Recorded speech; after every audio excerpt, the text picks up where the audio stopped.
Welcome, dear listeners. This is the final podcast of 2019.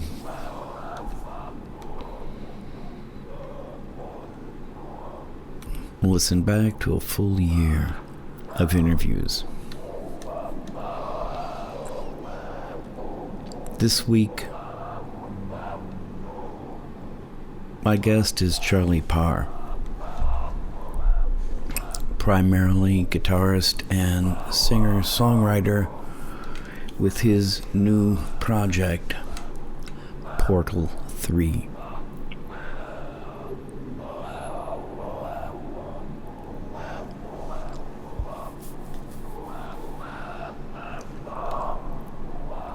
Consisting of Charlie Parr on electric guitar, Liz Draper on bass, Chris Gray on drum set,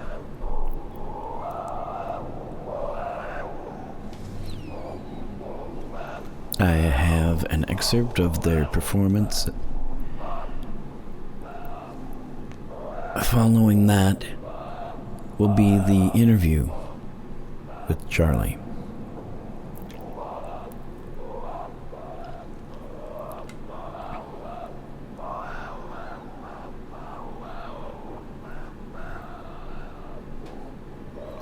It has been a heavy pleasure to spend this year having conversations with improvisers.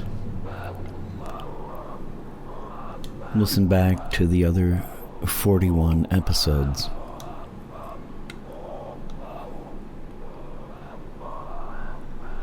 For a parallax view of what improvisation can entail.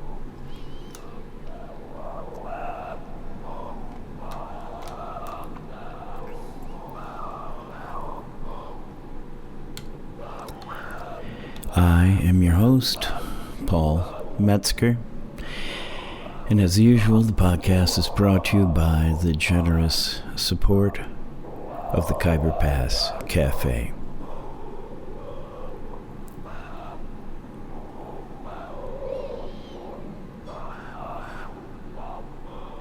And so, without hesitation, we move into the excerpt of Portal 3's performance,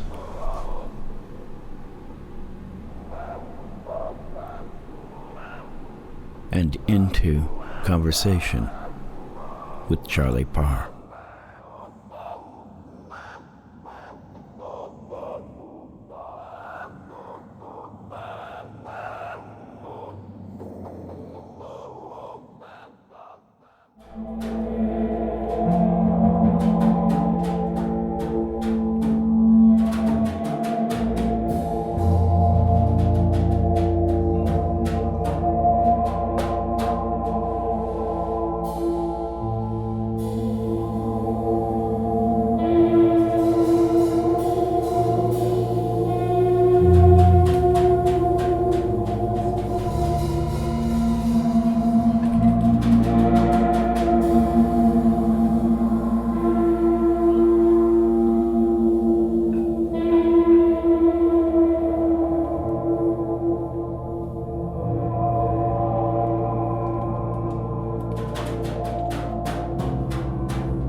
All right, Charlie Parr, welcome.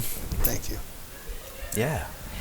I know a little bit of you through a friend of mine, who came up in Austin with you. That's your hometown or thereabouts? I grew up in Austin, Minnesota, yep. Yeah. Yep, well, good friends make good food. Yeah. That was during the horrible strike. Yeah. They came up with that. Oh yeah. Yeah. Yeah, that was a wild. I left right after that. That's when I left Austin. You got out right after that horrible.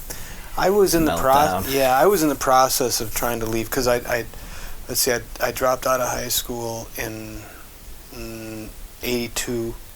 Okay. The strike came along a few years later. Mm-hmm. And I had been in the kind of process of trying to leave town.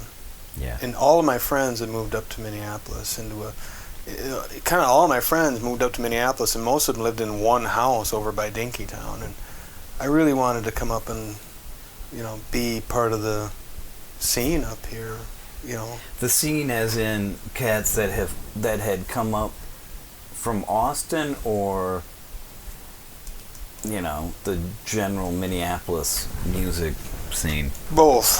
Mm-hmm. Because to me they looked like the same thing. My friends in Austin who were playing music, ended up in bands like Gear Daddies and Drag Hounds and the Third Eye and all the stuff Michael Thompson was doing. Oh yeah. And I just like everybody was playing music, and I was trying to play music. Were you in combo then, or were you solo, or what was your... I was solo. I've always been kind of solo until this kind of stuff. I try to play with other people, but I've never been very good at it. And the thing that I listened to when I was coming up was like records that my dad had of solo folk and blues artists. Yeah. And that's what I dug, and that's what I tried to play like. And so you get together with other people, and your point of reference is totally different, you know. And my friends when I was growing up in Austin, going to middle school, we were all listening to a lot of Black Sabbath and AC/DC, and I liked that too. Mm-hmm. But then I was also listening to Man's Lips, Coleman, Lightning Hopkins, and Leadbelly and Woody Guthrie. So that's the stuff I was trying to play, and I wasn't, as much as I loved listening to Black Sabbath, I wasn't feeling like playing it. Yeah. So I mostly play by myself, which, put me in a weird position of not being with a band, not being with a group, just kind of. I go down to there's a couple of bars in Austin that the country bands, so you can play the break set, and they would take healthy breaks. Yeah. You know. So you're doing a full-on set. I was doing like 30 minutes or more. Yeah. I had a old early 30s national. Okay. That was barely playable, but it was national, so Yeah. it was worth trying. Yeah, it's legit. Yeah, and I go down there and try to play little Sun House songs. No one in these rough kind of country bars that we're not hearing that music, and occasionally you get someone who kind of recognized it, and they were kind of into it, but it was also hard to hear it. And yeah. But I got to play, in front of people, and that was a huge thrill. Mm-hmm. I played, on the sidewalk in downtown Austin. No, you're busking. Yeah. In Austin, how's that? It's nothing. Yeah, I would think you might as well be at home. Yeah. There's no reaction at all. There was no reaction. Yeah. I mean, I was relatively sure that people could hear what I was doing, because you could see, like, they'd move their head slightly, so you knew that they could actually hear you, but they wouldn't react to it at all. I mean, there was never any, cash coming into my guitar case. So. The case is open. The case is open. You're standing there. You're playing the national. I had even seated the case with some change. You're no fool. You know how to do it. I'm near the case with my guitar. Yeah. Singing Death Letter Blues. As a teenage white kid in Austin, Minnesota, and nothing. No. I'm not even surprised when I say it out loud. It just sounds ridiculous. Yeah, but not one. No. Because there's a thing. I would have been so proud of that one anything. Oh, please. You get in a situation like that, and then you just start to count on pity. Maybe one person will pity me. Right. But you're not even pitiful. You'd have to improve to become pitiful. Exactly. You'd have to work hard. Yeah. And I was playing, but I was playing, so it was fine because I played all the time. Yeah. And I went home and played more, Yeah. And then I played so much, I dropped out of high school in favor of playing the guitar. Yeah. I did poorly at the stupid little jobs that I had. Uh-huh. And that way to this day. I haven't worked a job in 20 years now, and just for playing the guitar. Mm-hmm. Yeah. I don't know. I'm not complaining. I think it's great. Yeah. I mean, obviously it's great. But when I came up to the cities, I came up from Austin, I came up to the cities, and like that first weekend, his first or second weekend I was there, Mike Nicolai said, "Oh, you should go down and see Spider John Koerner play. You'd like him." Yeah. And, Mike was not a close friend, but I liked him very much, and I still like his music, and I thought, if Mike Nicolai says go see Spider John, that's where I'm going. Yeah.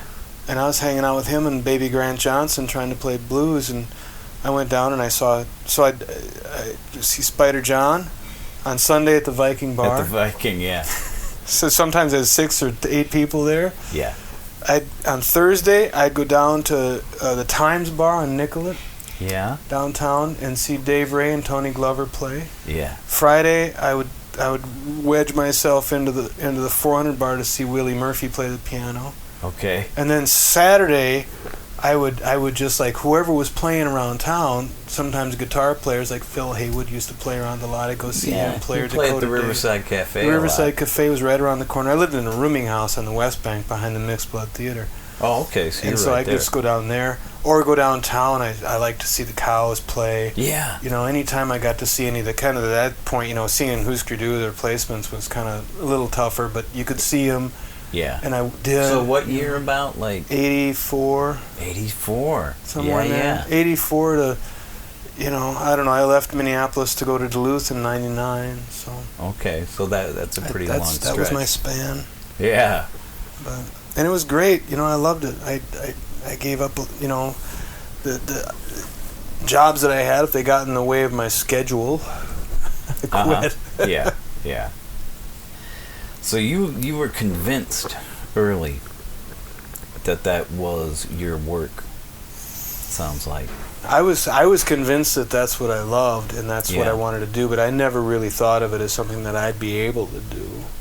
Mm-hmm. A lot of the people that I associated with were doing it, Mm-hmm. And I didn't see myself as being that brave or having those kind of stones that I could actually go do it. Yeah. For real. Yeah. I could do a coffee house gig now and again, and I would, take shows whenever I thought I could get them. I played a residency at the Ace Box Bar on Tuesdays. On Uni and Fairview-ish, yeah, it's the Dubliner now. Yeah. Man, the fucking Ace Box. I remember going in there. That was the real McCoy. It was great. I'd sit up in the window, and just play. And sometimes Baby Grant would come down with me and we'd play. Sometimes I'd just be down there by myself. And it's like busking in Austin. I mean, people are not paying a lot of attention, but I got to play. Yeah. And I got to feel like I was actually doing it, Yeah. And so I did it, and that's what I did. I didn't feel like I was like, up against,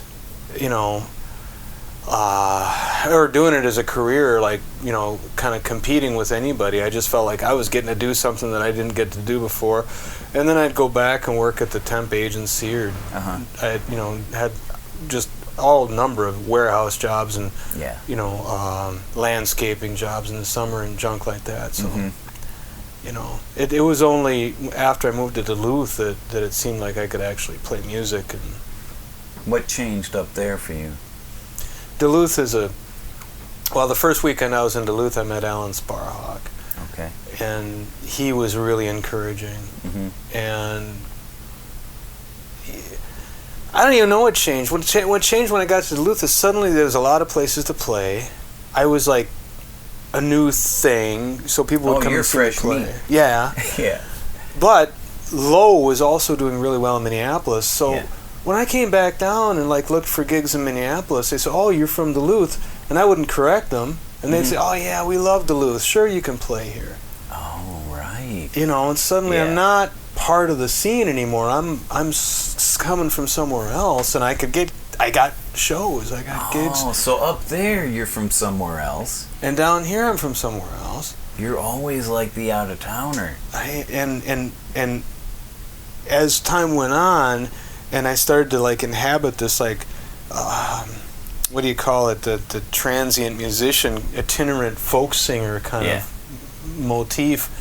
That's my whole life now. Yeah. I don't really permanently live anywhere. I've been, a couple of years ago, I was on the road for 272 dates, Yeah, it's mental. It was wild. Yeah. And so now I've kind of fully inhabited that spot, And how's that feel as a headspace and a human being with so much motion and distance? How does that hit you? It doesn't hit you until you stop. Dang. Right. Last year, August, I broke my shoulder. All right. And I was off the road for 6 weeks. Mm-hmm. And the day after I broke my shoulder, I was trying to remember the last time I went for a day without at least playing the guitar. Mm-hmm. I couldn't remember that day.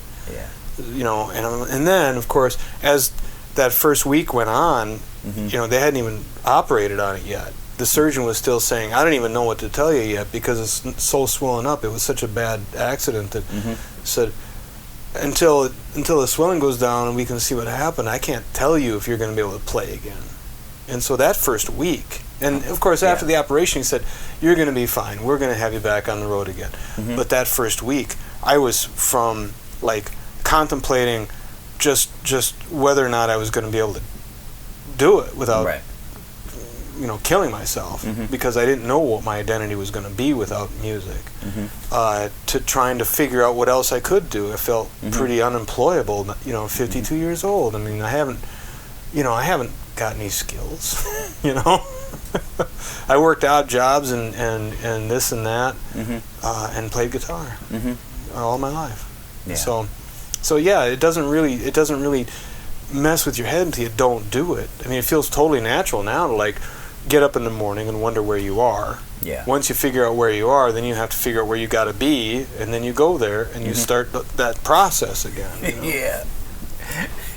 How do you handle the thing you get there, and then maybe people are talking to you, going, "Oh, where are you off to tomorrow?" And then, but you don't know. Don't remember. What do you say? I say I'm I don't have any capacity for making up. I just say, I honestly, man, I have to look right now because these days, they just flow into one, and then time is funny, and I don't understand what time is. Is like a. It feels like when you're cutting something on a lathe and like it's metal and it comes off in this weird spiral. Yeah. And it touches itself in points, and other points it seems like it's stretched out. That seems like time does that sometimes, and you feel like at times I'm going through Portland for the 4th time in 2 years. Yeah. The same place, and it seems like the same people, and it feels like the same schedule. And I'm wondering, last time I was here, where did I go after Portland? And am I doing that again now? Am I like, is this time like not? Is it not? Is it acting like that? Is it touching itself in some kind of weird way? Is this actually happening? Occurrence? Right. Like, and since you're alone most of the time, I don't play in a band, and I don't have a drummer to turn to and say, hey, what the hell is actually going on? Yeah. And it's just me in here. Yeah. And as soon as you start to say those questions to yourself, that hole gets really, really deep. And I start, it's just it starts to like bleed over into a lot of other parts of your life, and you end up in strange towns saying really odd things to people you'd never met before, and then you've got to kind of catch yourself and say, I don't know who I'm talking to right now. I maybe should probably be quiet. Yeah. It's interesting the difference between just moving through that alone and with one other person. Those two experiences, let's say everything else is the same. Man, that is a different planet. Yeah. One person that you're communicating with versus it's you. I think something happens to people's perception as part of whatever sort of wild man baggage we have. Yeah. Like survival. So like needing to vibe much more on people you meet. Like right. Because you didn't have that. Well, I took Liz Draper and we went out on the road and did the folk show thing one tour, which was amazing to me. Okay. I was like, I didn't know it could be like this. Yeah. Because all these things we're talking about right now are worked out in the van. You get them worked out, and because you can check each other. Yeah, it's huge. Hey, I happen to know that it's Thursday. Yeah. And I know that we're going to Baltimore. Yeah. And you can check all this stuff before you get. And there's that one cat there. Right. Bob. You can do that work before you get to the place. And you don't have to do all that stuff on your own, or not do it on your own. And find yourself in front of strangers trying to do it. That's right. And when we started to work out what this thing was going to be, I thought, I'd never realized that, you could have it that way and be have sympathetic people in the van. Yeah. That's pretty amazing. It's unbelievable. The difference is astounding, I would say. Yeah, definitely. I like it. I like the other stuff too, because I don't think I would ever be able to stop playing those folk shows by myself, because I really enjoy that. You dig it. Yeah, I really do. Yeah.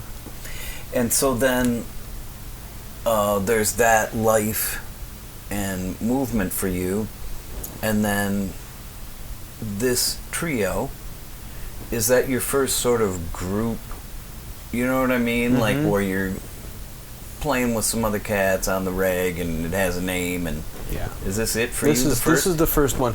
I mean, I've done things with other people, with my own stuff, but the difference has been then it's been my stuff. I wrote the song. I have a thing in my head about the song. I have a difficult time explaining what that thing is to other people because I'm not educated about it. I'm self-taught. So, telling, like you get a harmonica player and a percussionist together and telling them that you really need this song to sound more green than yellow. Yeah. You understand? Oh yeah. And then you understand. And sometimes they do too, but this thing isn't my music. It's our Right. music. It's Right. improvisational music. I don't know what's gonna happen. I have an idea of what I like to have happen, but it's pretty amazing to feel like you get blended into a thing suddenly. Mm-hmm. Whereas you were the thing before. When I show up in Portland by myself, You're the focus. and you have to fill in I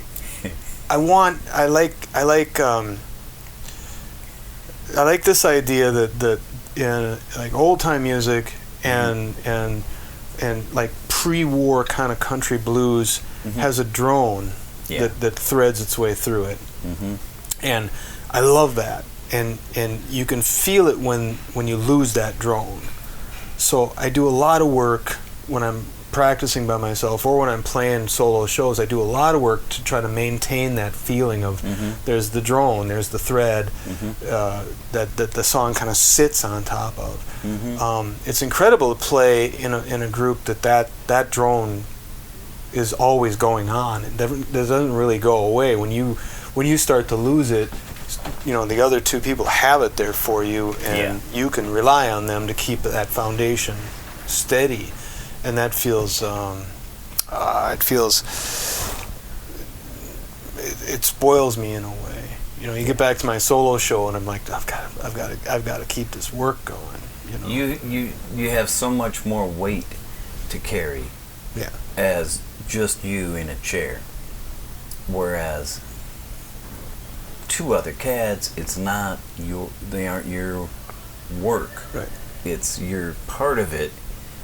Yeah, that's a luxury. Yeah. That's a luxury apartment. Yeah. Well, I know that you understand that, so. Yeah, people. The difference is astounding, and they're both great things. Yeah. They're both astounding things to get a chance to be a part of, and then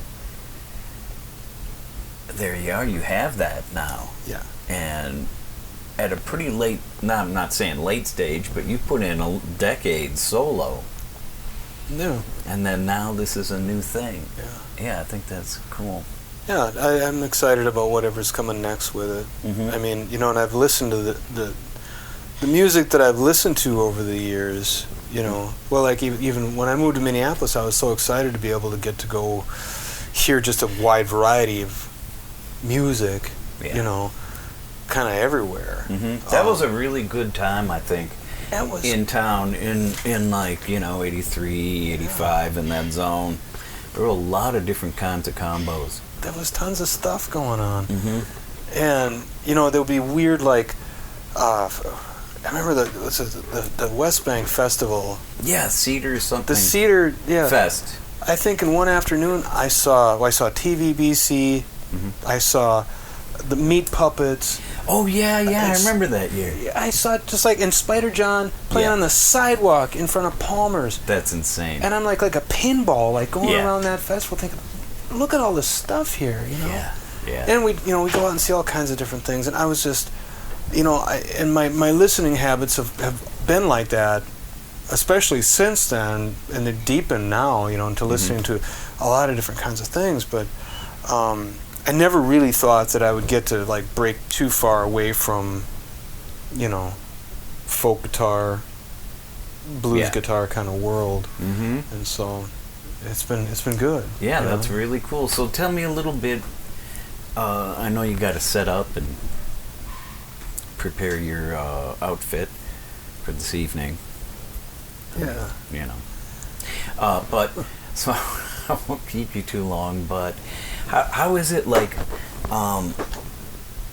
stepping into that space where you start playing and there's no map, there's no structure, there's no direction anywhere, and you're just hearing, it's much more conversational, Right.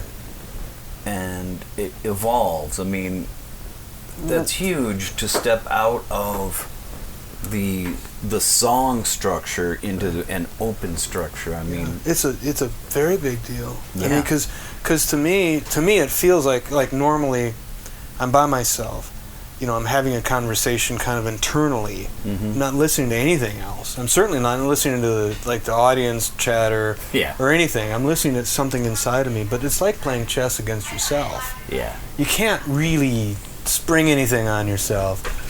That is fucking great. Yeah, that's what it feels like. As fun as it is, and I mean, as much as I get out of that internal dialogue, it's still a dialogue with yourself. Yeah. So then you come to this thing, and suddenly I'm listening outside of my head to this conversation, both musical conversation and actual conversation, that you can tell when you're when I've done something that's not quite gonna fit. You feel that from externally. Yeah. When I do something on my own show that isn't right, I'm like beating myself up inside. But punching yourself in the face is much different than getting punched in the face by someone else. That's right. The velocity is quite a bit different. So I value that difference a lot. Yeah. And I think that it helps me when I go back to doing the solo thing, to understanding how kind of myopic my solo stuff is. Well, yeah. I mean, that's the nature of the creature. I don't really understand that a lot of the times, though. I mean, I go play shows by myself and think that I'm bringing something, bigger than myself, when I'm not really, because I can't go into my own head and produce something bigger than that.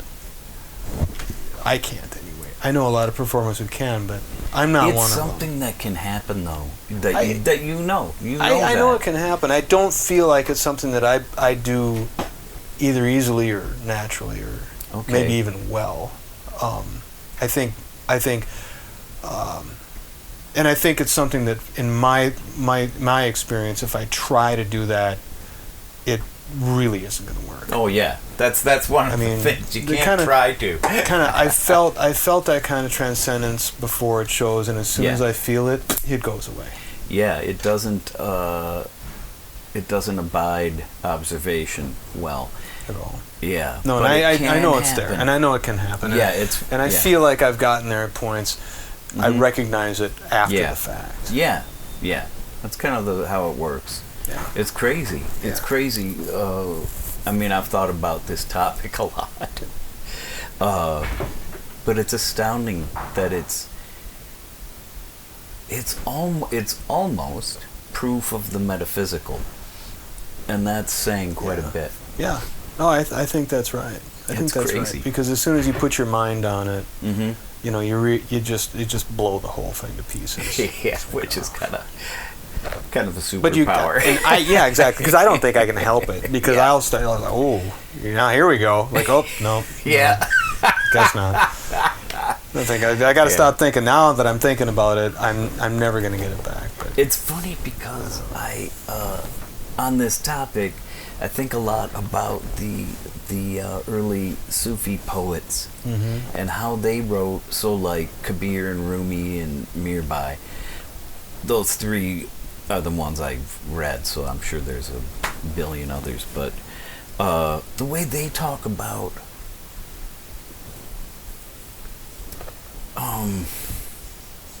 not preparing, but sort of setting the table for the unexpected guest, and talking about that, like, make yourself open to that maybe somebody's going to drop in, but you can't count on it. And it just, and it's about that, for me, it's about that, like, push and pull between desire and lack of desire. Right. And I think it's just beautiful and heavy. And for me, it's relatable toward, the kind of work I do. Yeah, but, totally. I'm wondering about, so improvisation in your, what we'll call your solo work. What role does that play, improvisation, in that music?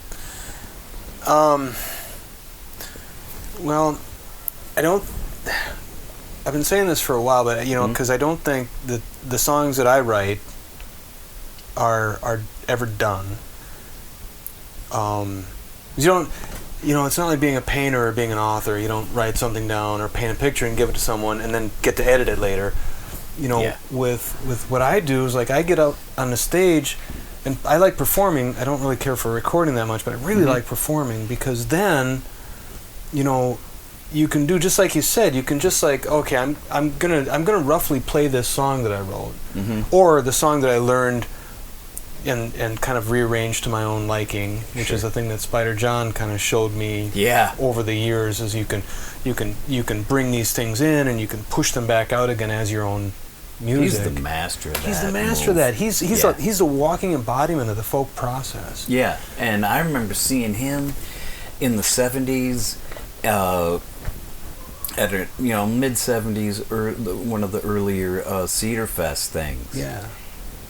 And he would play an old tune, and I wouldn't even know what it was. Right. But it's a folk tune that I knew, but where he wants to land in it is so him. And see, that's exactly what, when I'm performing, I always think about John.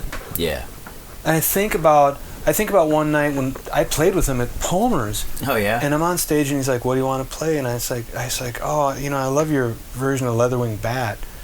He said, "Yeah, well, I don't know if there's going to be a spot for you in that room, today." I hear you. And he said, "Let's play Delia," and we played it. It was amazing. Yeah.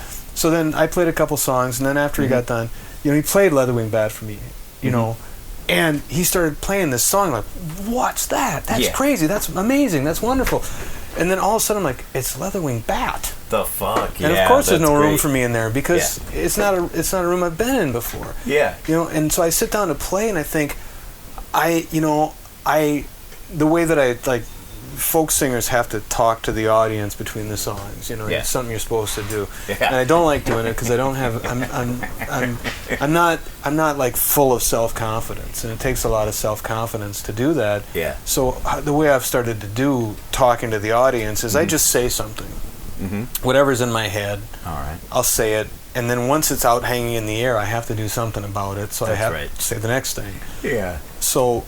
You just splash something down on the canvas. Right, and then realize what it is, and then you got to start trying to fix it. Yeah. So I've started to try to do that with music. Okay. And especially if I feel myself getting like bored with a way that I've been doing something. Sure. Yeah. Start to try to do it a different way. Start to play it backwards. Just start doing something. Yeah. Thinking I'm going to play this song, but I'm going to do it this way. Goddamn. And then think, what is that? And then trying to like settle that down into the thing that I want it to be, and then it'll turn into something, and it'll be fine. It's always been fine. Yeah. As long as I just jump into it and stop, fucking around in my head so much with it. Yeah. It's interesting because there's so much. There can be so much pressure for. Like what you're talking about, like for an artist, you can frame your piece and then that's done. Right. Or a novel is thing, or even an album is printed. Right, exactly. But it certainly is part of the form of a lot of things to not want to be inside that space, but to look at this thing that's a song structure and want to look at it from different angles and perspectives, and that's interesting to me. Yeah. That move. And there's a lot of pressure on artists to not do that. Yeah, people want to hear the song that they heard on the record, or and like how they know it, And I don't know. I get really excited when I hear artists, just going ahead and playing some familiar piece in a really, really odd way, or playing it upside down or backwards, or just letting themselves explore it from a different point of view. Yeah, I mean, Bob Dylan built like a huge live career on that. Yeah, and I love him for that. I don't want Bob Dylan to get bored with his own songs. No. I'd love to hear what he thinks about them now, and that's what he thinks about them now. Is this is it now? This is it today. What you're hearing, what you've got on your record, is what it was in 1964. This is what it sounds like today. Yeah, that's as legitimate, if not more legitimate, than anything else for me. And I, not that I'm I'm feeling like I'm that kind of artist, but when I sit down to play any song, there's a few blues songs like Luther Huff's 1951 blues that I have run the gamut of playing them and in all kinds of different. Sometimes, sometimes it's fun to me just like put a capo on like some crazy fret. Just pick one. Yeah. Because a lot of them, just put one on there. Yeah. And see if I can't play the song there. Yeah. And it's a blast. Yeah, that's killing. And I love that. I mean, and sometimes it kind of sinks, but I found some really interesting stuff that kind of grows out of that. Yeah. And for me, that's kind of the nature of, my kind of version of improvisation, I guess. Mm-hmm. That's dangerous work because it's in front of folk. Yeah. You're not just at your place or whatever. You're like, oh, what is that like if I just fuck this When you're at string? home, that's called practice. Yeah. But when you decide or some chance thing happens and you need to, that is the kind of bravery that I admire. And it happens in a lot of genres. Yeah. Yeah, and I love the energy that you get off the audience when suddenly people like recognize something that you're trying to put across. You know? Yeah. Or the confused kind of energy that you get off people when you're in the weeds really hard, and you're trying to bring it out to them, and they want you to do it. They want do. You to bring They're counting on you, man. You can do it, and they hear you rustling around with the machete, but they can't really. They don't. They want to see you come out of the trees, and that comes through to me. So I mean, I feel that. I've been lucky. I've had such amazing audiences, and they've always wanted me to go ahead and emerge from the tree line with whatever it was I was carrying. So I've always appreciated that. The thing is, I mean, I look at that just to, as such a beautiful compliment and gift to the audience. Being like, let's just see. Yeah. If you want to pay attention to it for a minute, maybe there's something where maybe it's not. And then if then people want that. Yeah. What a feeling that is. I'm part of that audience too. I go to shows. Yeah. Not wanting to see failure bullshit. I go to shows wanting to see someone bring something out that they want to bring out. Well, that's huge. Yeah, I feel like that's. I mean, nowadays I don't get to go to many shows anymore, but I have gotten to see some shows recently, and I just feel like I want there to be some great thing that comes out of those trees, and I know that there can be, and if I can be expectant, and I can have an attitude of that kind of expectancy that will help that person on stage, because I know it helps me. Yeah, that's so heavy. That is heavy. Well, Charlie, man, I'm gonna let you get back to setting up, and I want you to have a good show here tonight. I like that too. I'm looking forward. Me too. Thanks again for being part of this thing. Thanks for having me. I really appreciate it.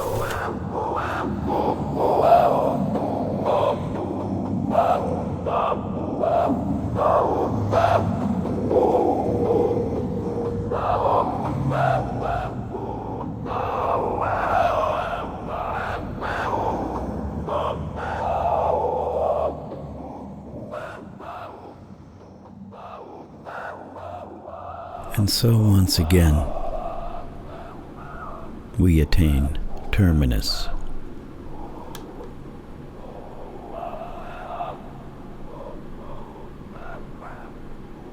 My guest this week was Charlie Parr.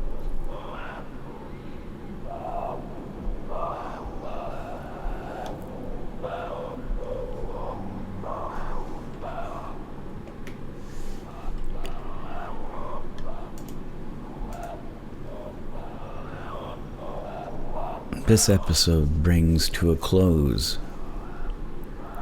a year in conversation with improvisers.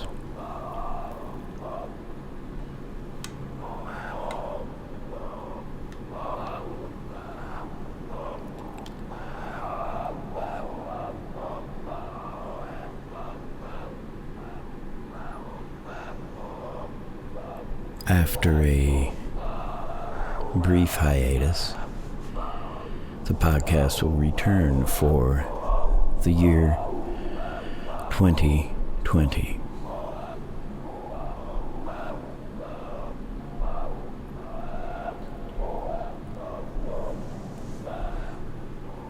Thank you again for listening.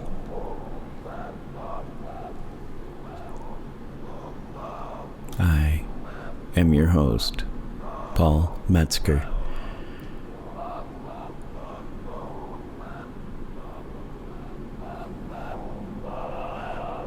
Bringing you conversations with musicians, improvisers,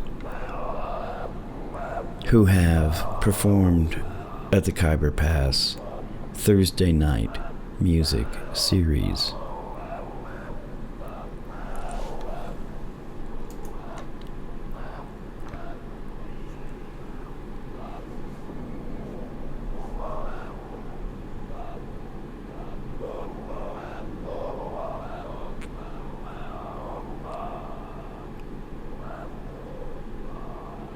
Thank you for listening.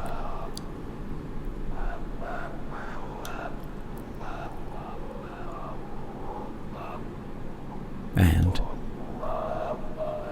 until next time, please feel the gratitude. You are a very narrow slice of the demographic pie.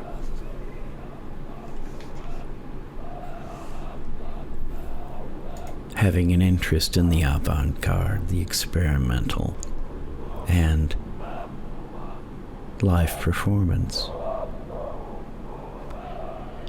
And of that, an even more narrow slice of those interested in what's behind this music. Thank you.